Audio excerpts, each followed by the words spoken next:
नमस्कार, मैं प्रसेनजीत कुमार, प्रधान सेवक बनो किसान, अपने समस्त अन्नदाताओं का हमारे YouTube चैनल बनो किसान में आपका स्वागत करता हूं। किसान भाइयों, हमारे भारत के कई ऐसे किसान हैं जो मुर्गी पालन की ओर अग्रसर हैं और उससे अच्छी आय का स्रोत बना चुके हैं।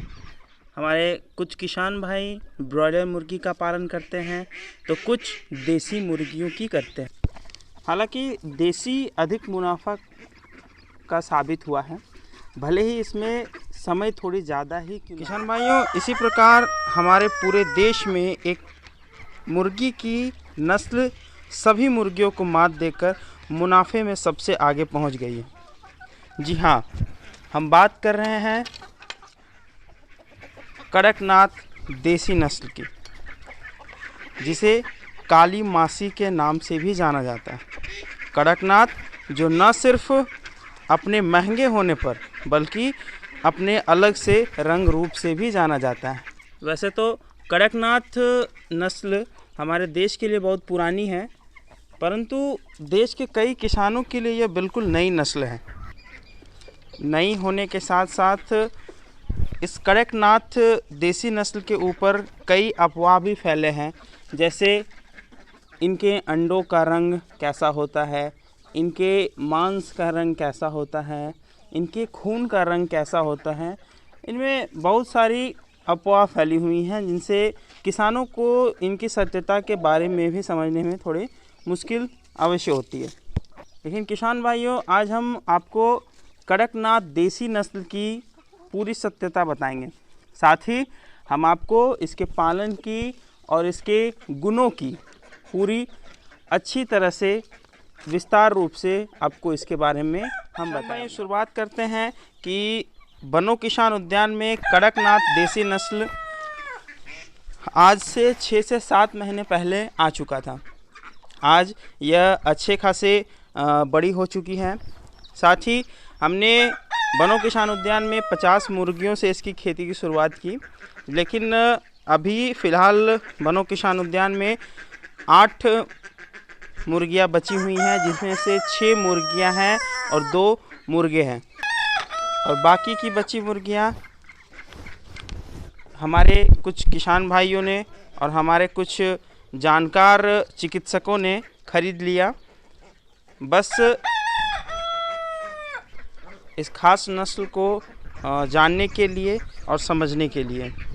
तो आइए हम आपको बताते हैं कि इस कड़कनाथ देसी नस्ल की खासियत क्या क्या हैं। सबसे पहले तो ये देसी मुर्गियों से ज़्यादा गुस्सैल होती हैं। जान भाइयों, आप देख सकते हैं कि ये कड़कनाथ देसी नस्ल जो है कितने गुस्सैल हैं। आप इन्हें लड़ते हुए अच्छी तरह से देख सकते हैं। और सबसे अलग बात है कि कड़कनाथ देसी नस्ल का रंग रूप, पैर, कलगी सारे कुछ काला होता है। इसके रंगों इसके मांस का रंग, यहाँ तक कि हड्डी का रंग भी काला होता है।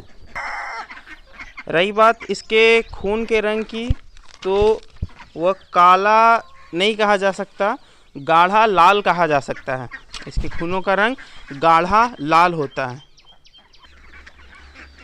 रही बात इसके अंडों के रंगों की, तो किसान भाइयों मैं आपको बता दूं कि अंडे के रंग में कई सारी अफवाह फैली हुई हैं।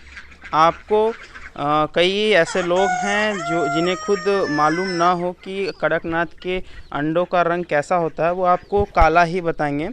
और जब आप गूगल में कड़कनाथ के अंडे सर्च करेंगे तो आपको कड़कनाथ की मुर्गी के साथ काला अंडा दिखाई पड़ता है, जो कि कड़कनाथ का अंडा होता नहीं है, वो दरअसल ईमो का अंडा है। कड़कनाथ का अंडा बिल्कुल सामान्य अंडों के जैसा ही रहता है। तो आइए मैं आपको दिखा दूं कि कड़कनाथ का अंडा होता कैसा है, क्योंकि आज सुबह से ही हमने कड़कनाथ के अंडे उठाए नहीं हैं। तो यह हमारे लिए अच्छी बात है कि हम आपको कड़कनाथ के अंडे दिखा पा रहे हैं। वो भी ताज़े। अब देख रहे हैं ये जो है कड़कनाथ का बाहर का ये बनाया हुआ है, हमने बांस से बनाया हुआ है।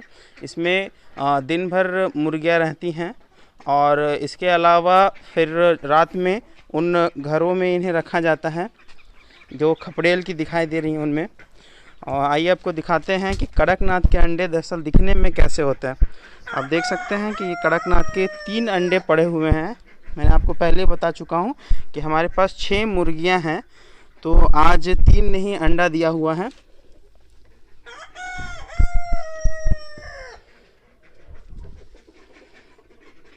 ये आप देख रहे हैं, ये कड़कनाथ का अंडा है जो बिल्कुल देसी अंडों के जैसा ही दिखता है।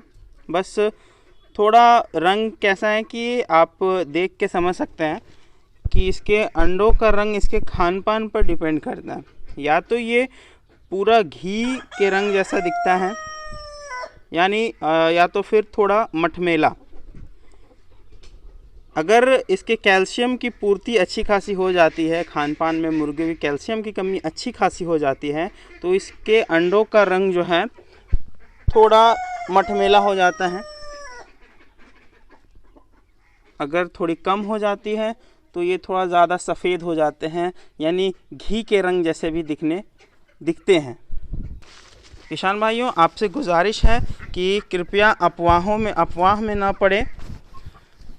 मैं आपको साफ दिखा भी चुका हूं और बता भी रहा हूं कि कड़कनाथ के अंडे जो हैं वो काले नहीं, बिल्कुल देसी अंडों के जैसे ही होते हैं। बस देसी मुर्गी के अंडों से थोड़े बड़े होते हैं। ये बात करते हैं इसके पालन कैसे की जाए। किसान भाइयों, आप इसका कड़कनाथ देसी मुर्गी का पालन जो है आप ब्रॉयलर मुर्गी की तरह भी कर सकते हैं, लेकिन मेरा मानना है कि कड़कनाथ जो है एक देसी जंगली प्रजाति है मुर्गी की, और अगर इसे प्योर देसी तरीके से, जैसे आप देसी मुर्गियों को घर के पीछे पिछवाड़े में यानी बैकयार्ड फार्मिंग में रखते हैं, उसी तरह रखें तो बेहतर होगा। क्योंकि इसका जो मेडिसिनल प्रॉपर्टीज़ हैं, जो इसकी औषधीय गुण हैं, वो बाहर देसी मुर्गियों के तरह रखने से ही प्राप्त हो पाती हैं। अगर आप इन्हें ब्रॉयलर की तरह रखते हैं तो ये करीब 2 से 3 महीने में तैयार हो जाती हैं, पर उसमें वो गुण नहीं आ पाता है जो असल में एक कड़कनाथ की होती है। यानी कि इसमें जितनी सारी औषधीय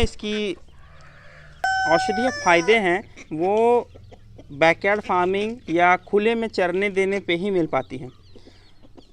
जब आप इन्हें प्योर देसी तरीके से रखते हैं तो ये करीब 5 से 6 महीने में तैयार हो जाती हैं और 6ठे महीने से अंडा उत्पादन भी शुरू हो जाता है। इसके औषधीय गुण के बारे में मैं आपको बता दूं कि कड़कनाथ दिल के मरीज़ और डायबिटीज़ यानी मधुमेह के मरीज़ के लिए सर्वोत्तम माना जाता है। उसके अलावा गर्भवती महिलाएं अगर इसके अंडों का प्रयोग करती रहें तो उन्हें आयरन का टैबलेट जो उन्हें खाना पड़ता है वो खाने की आवश्यकता नहीं होगी।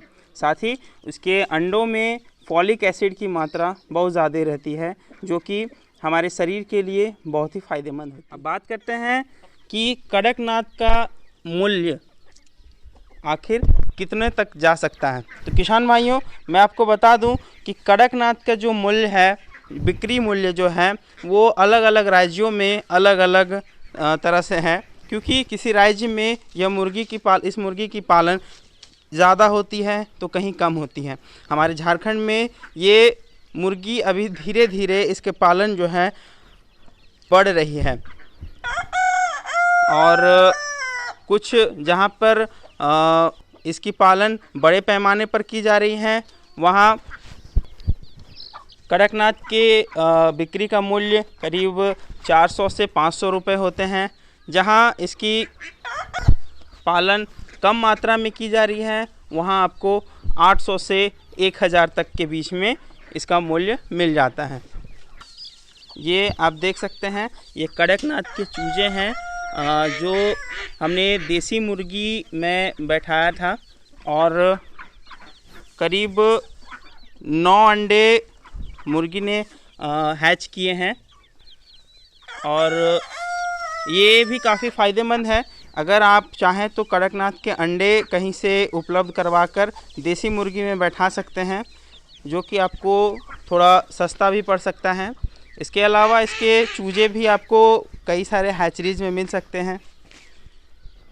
अभी हमारे झारखंड में भी हैचरीज़ में, ये झारखंड के कुछ हैचरीज़ में कड़कनाथ के चूजे उपलब्ध हो रहे हैं। आप चाहें तो उनसे संपर्क करके भी ये मंगवा सकते हैं। किसान भाइयों, इसी के साथ हम अपने इस कड़कनाथ की पूरी जानकारी को देते हुए अंत करना चाहते हैं इस वीडियो को, और हम आशा करते हैं कि हमारा यह जानकारी भरा वीडियो आपके लिए काम आए। और कुछ किसान, हम चाहते भी हैं कि कुछ किसान हमारे जो हैं वो कड़कनाथ की पालन की ओर अग्रसर हो जाएं, क्योंकि यह काफ़ी फ़ायदेमंद भी है और किसानों के लिए मुनाफे से भरा भी है। हम अनुरोध करते हैं किसान भाइयों कि किन्हीं ने भी अभी तक बनो किसान यूट्यूब चैनल को सब्सक्राइब नहीं किया है, वो जल्द से जल्द बनो किसान यूट्यूब चैनल को सब्सक्राइब करें, ताकि हम इसी तरह जानकारी भरा वीडियोस बनाते रहें, आपसे जानकारी साझा करते रहें। क्योंकि बनो किसान हमेशा अपने अन्नदाताओं की मदद के लिए तत्पर है और बस थोड़ा सहयोग आपसे भी चाहिए, सहयोग करते रहें। धन्यवाद। जय जवान, जय किसान।